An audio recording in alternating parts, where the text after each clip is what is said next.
Hola jóvenes, bienvenidos a un video más en el cual vamos a ver la última parte del mundo de los genes. Ya esta es una secuencia de 3 videos y esta sería la parte final.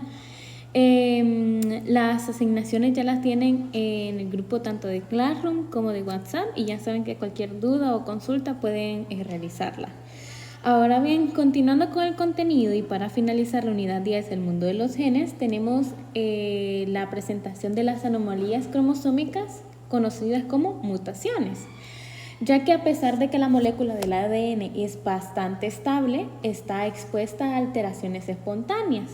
Y estas alteraciones son mucho más peligrosas que los cambios que puede tener alguna otra molécula orgánica, ya que altera los genes y por esta razón se agrupan en la categoría de mutaciones como tal. ¿Y qué es una mutación? Una mutación pues será una alteración irreparable en la molécula del ADN, ¿verdad? En la cual ésta se va a heredar. Y si la mutación sucede en cualquier célula del cuerpo, esta se va a llamar como mutación somática y no se transmite a la descendencia de este organismo. Pero si a las células que proceden de ellas, entonces todas las células que van a desarrollarse a través de esta célula ya dañada, sí van a presentar ese problema. Y uno de los ejemplos que podríamos nosotros mencionar sería un lunar, que es el resultado de la proliferación de una primera célula somática con una mutación que obligó a fabricar más pigmento en sus células vecinas, ¿verdad? Pero en cambio, las mutaciones ocurridas en los gametos se llaman mutaciones gaméticas y ese nuevo organismo llevará la mutación y al mismo tiempo, ¿qué es lo que va a hacer? La va a transmitir a toda su descendencia. Entonces, vamos a ver ahora cuáles son las causas de las mutaciones, ya que las mutaciones pueden producirse de manera espontánea o bien pueden ser inducidas. Cuando nosotros nos referimos a mutaciones naturales o espontáneas, vamos a comprender que son las que se producen en condiciones normales de crecimiento y ambiente. Y estas pues representan la base de la evolución. Han sido algunos pequeños cambios, algunas pequeñas mutaciones que surgen en varias especies y que estas pues a algunas incluso les ha ayudado a mejorar sus niveles de supervivencia y a permitir el crecimiento de esta comunidad. Pero hay otras que simplemente ocurren y que no tienen ningún trasfondo mayormente inducido ni provocado. Pero es ahí cuando entran las mutaciones inducidas. Las mutaciones inducidas son, por su parte, provocadas de manera artificial por algún agente o sustancia llamada un agente mutágeno. Los agentes mutágenos pueden ser tanto físicos como los rayos ultravioletas, los rayos gamma, los rayos X, entre otros. Pueden ser incluso algunos mutágenos químicos como carcígenos, nicotinas, arsénicos. Pueden ser incluso algunos factores biológicos debido a que existen organismos que ocasionan mutaciones. Y entre ellos pues están el caso del virus del papiloma humano, que es capaz de generar la división de las células de ciertos tejidos, ¿verdad? Entonces, en este caso podemos ver que hay varias situaciones, varios elementos que pueden llegar a generar mutaciones inducidas y que son mutaciones ya congénitas que se desarrollan, ya sea por algunos elementos químicos, físicos o biológicos. Continuando ahora con las mutaciones en el genoma, tenemos que la alteración en el número de cromosomas de un individuo ocasiona dos tipos de mutaciones: las poliploides, que es la existencia de más de 2 juegos de cromosomas, o aneuploides, que son los cambios en el número de cromosomas y pueden originar enfermedades genéticas que alteran el número de cromosomas de diferentes maneras. Para hablar específicamente, en los seres humanos por lo general están relacionados con los cromosomas sexuales X o Y, aunque también pueden alterar el número de los autosomas. Las aneuploidias se originan por una falla en la gametogénesis, ya sea en la formación de óvulos o de espermatozoides, que eso lo hablamos en la clase pasada, que serían la ovogénesis o espermatogénesis, y que a los diferentes tipos de aneuploidías que afectan a los seres humanos se les dan nombres diferentes. Y esto lo correlacionan bastante dependiendo del número de cromosomas que se va a alterar. Y da paso o lugar a individuos con un número incorrecto de cromosomas que llevan deficiencias importantes. De las deficiencias más importantes, las que podemos destacar o las más frecuentes serían los monosomias, que son alteraciones debidas a la falta de un cromosoma y en la mayoría son todas letales, excepto las que tienen lugar en los cromosomas sexuales, como por ejemplo el síndrome de Turner. La trisomía, que son alteraciones genéticas producidas por la presencia de un cromosoma extra, es decir, por el exceso de un cromosoma. Y el ejemplo que tenemos sería el síndrome de Down o la trisomía 21, que es la más común, y significa que en lugar de 2 cromosomas, en el cromosoma 21 existen 3. Y las personas que sufren este síndrome se van a caracterizar por varios elementos, porque por ejemplo presentan un grado variable de discapacidad cognitiva, presentan alteraciones en palma, presentan ciertas características faciales bien identificables, ¿verdad? Entonces podemos mencionar los síndromes. En este caso traje 3 síndromes para mencionarlos y que puedan conocerlos un poco más, especialmente para mis estudiantes de salud. Vamos a hablar entonces de las alteraciones en el número y la estructura de los cromosomas y estos que se asocian con una variedad de trastornos en los humanos. Estos trastornos son conocidos como síndromes y pueden ser diagnosticados incluso antes del nacimiento por medio de análisis fetales. Sí se tiene la sospecha, ¿verdad? En el caso del síndrome de Down, es un síndrome conocido también como trisomía 21 y ocurre en una proporción de 1 en cada 1000 nacimientos. Este síndrome pues es el resultado de un cromosoma 21 adicional y es un trastorno autosómico. Y las características que se asocian con este síndrome son ojos inclinados hacia arriba, presentan también rasgos faciales ligeramente como aplanados, una lengua más grande en relación con la cavidad oral, y las personas con síndrome de Down también a menudo presentan problemas cardíacos, problemas digestivos, problemas respiratorios, pero afortunadamente en la actualidad son bastante tratables y pueden gozar de una vida saludable, incluso bastante prolongada. En cuestión de su sistema esquelético, pues no se desarrolla normalmente, ya que presentan ciertas partes del cuerpo acortadas o articulaciones bastante débiles. Y también el habla y otras capacidades motoras se desarrollan con bastante lentitud, pero a través de terapia se pueden mejorar. Incluso cuando son mayores se identifican bastantes rasgos físicos infantiles. Y se vuelve bastante importante la estimulación temprana en estos infantes, como por ejemplo algunas actividades bien simples que pueden desarrollar sería el baile y los deportes. Estas son actividades bastante sencillas que se pueden desarrollar con los vecinos o como padres dentro de la casa y que permite lograr manejar y lograr mejorar estas ciertas características cognitivas, ¿verdad? Vamos a hablar ahora de otro síndrome que sería el síndrome de Turner.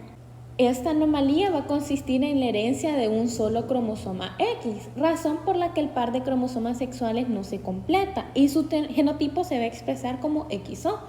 Este síndrome va a afectar a una de cada 2.500 a 10.000 niñas recién nacidas y es poco frecuente en comparación con otras anomalías de cromosoma sexual porque solo el 98% de todos los óvulos XO son abortados de forma espontánea en la primera etapa temprana del embarazo. Entonces, la mayoría, solo el 2%, sí logra llegar como embarazo de término completo. Y a pesar de esta alta letalidad, las sobrevivientes que expresan este síndrome muestran un crecimiento relativamente normal. Aunque sí se dan algunos rasgos típicos que son como cuellos cortos y engrosados, estaturas no mayores a 1,30 m, ausencia de vello púbico, caderas ensanchadas, seno poco o nada desarrollados, y todo esto confiere un aspecto infantil siempre. Además de que sus ovarios son disfuncionales y no producen cantidades normales de hormonas sexuales, lo cual las hace infértiles. Y en la actualidad las mujeres jóvenes pueden ser tratadas con hormonas, pero su infertilidad es totalmente irreversible. Y por último vamos a revisar el síndrome de Klinefelter. En este caso, esta anomalía cromosómica se presenta en uno de cada 500 a 2.000 hombres que heredan solamente un cromosoma Y y 2 o más cromosomas X. Los individuos afectados producen niveles por debajo de lo normal de una hormona conocida como testosterona. En cambio, la producción de otra hormona conocida como estrógeno es bastante alta, lo que ocasiona que presente rasgos femeninos como carencia de vello facial, vello corporal en general, una voz muy aguda, el desarrollo incluso de mamas de tamaño ligeramente mayor. Y pues estos hombres tienen un conteo muy pobre de espermatozoides, lo que los hace bastante infértiles. Y en la actualidad estas personas pueden recibir un tratamiento hormonal para desarrollar un nivel mayor de testosterona y así nivelarlo a comparación del estrógeno que ellos poseen. Y por último tenemos la revolución genética, ya que en las últimas décadas del siglo XX los científicos han logrado grandes avances en el área de la genética y ha permitido aumentar el bienestar y la esperanza de vida. Desde ese momento se ha llevado a cabo una verdadera revolución en las ciencias biomédicas, en la ingeniería genética y la biotecnología, ya que algunos de estos ejemplos que podemos mencionar serían las investigaciones contra el cáncer, el desarrollo de trasplantes, la manipulación genética, el uso de células madres para la regeneración de tejido. Son algunos campos biomédicos con bastante relevancia. Y por otra parte, también el desarrollo de biotecnología microbiana ha permitido grandes avances en la industria farmacéutica y alimenticia. También tenemos el uso de biotecnología vegetal, permitiendo el fitomejoramiento de especies de importancia económica a grandes escalas. Y también la bioremediación, que es una rama un poquito más nueva que se está investigando y desarrollando todavía, pero consiste en la utilización de microorganismos como levaduras, hongos, bacterias, algas o plantas y enzimas derivadas de ellos para revertir la contaminación del ambiente en su condición natural. Ahora tenemos el desarrollo también de la ingeniería genética. La ingeniería genética es el uso de técnicas de laboratorio para manipular los genes y algunas de estas técnicas son la tecnología del ADN recombinante. ¿En qué va a consistir? Pues esta la utilizan para la producción masiva de genes y proteínas y consiste en aislar el gen que codifica la proteína que se quiere reproducir masivamente y luego se une a la porción de ADN de una bacteria que se reproduce muy rápidamente, multiplicando también la proteína y el gen esperado para luego ser extraídos en el laboratorio. Otra de las técnicas que podríamos mencionar sería la terapia génica, que esta es la transferencia de genes de un humano a otro, sin que se pase a la siguiente descendencia. ¿Y cuál va a ser la finalidad? Reemplazar los genes defectuosos de la persona que es receptora.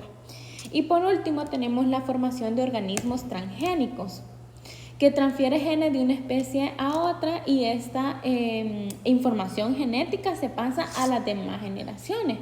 Y el caso más claro, que lo he mencionado en algunas ocasiones, son las semillas mejoradas genéticamente, ¿verdad? Y los alimentos transgénicos, que permiten desarrollar incluso algunos elementos plaguicidas, algunos elementos pesticidas, la gran recepción que tienen ante algunos virus o bacterias, el aumento en tamaño y producción que va a tener ese alimento, ¿verdad?